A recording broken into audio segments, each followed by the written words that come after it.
永升上人開示錄1佛七開示1煩惱的遏止。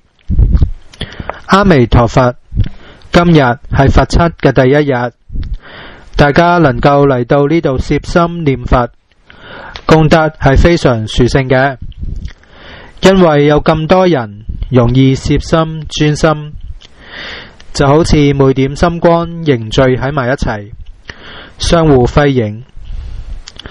我哋學佛人應該明白，內心積存住咁多妄念煩惱，係造成惡業嘅緣由。我哋成日受到妄念煩惱嘅影響，內心充滿迷亂困惑，呢啲情況千祈唔好睇輕。根據唯識學嘅講法，我哋呢啲妄念煩惱嘅來源係自於阿賴耶識裏面。由於妄念煩惱嘅種子伴隨於心識中，所做嘅業自然都係雜染嘅，甚至係惡嘅喎。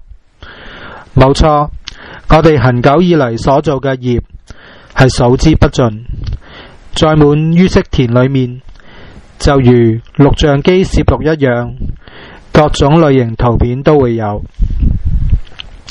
我哋嘅阿賴耶識儲存着有許多善惡同埋淨染嘅種子，隨着業力嘅牽引，做惡業嘅人便會投身到惡趣，相反做善業嘅人呢，就會投身到善趣。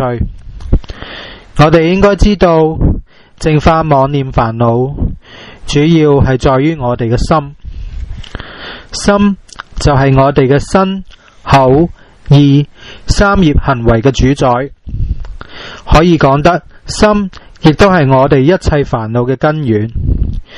要淨化煩惱、遏止妄念，係需要做啲功夫嘅，而經常念佛亦都係最重要嘅。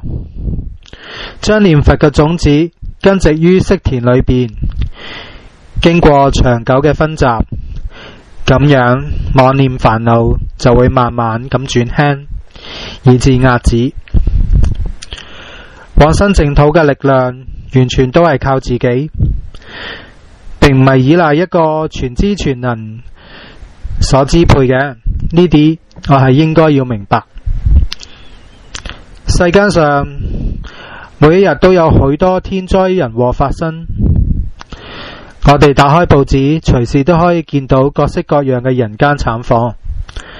我哋學佛人對呢啲災禍情景，更應該以念佛嘅態度正視。念佛就係將心念端正，藉住念佛嚟遏止妄念煩惱。人人不作惡，社會就會祥和啲。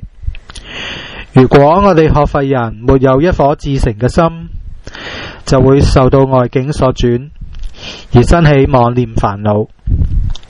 好好念佛，把心念淨化，把妄念煩惱遏止，係我哋學佛人最重要嘅行事。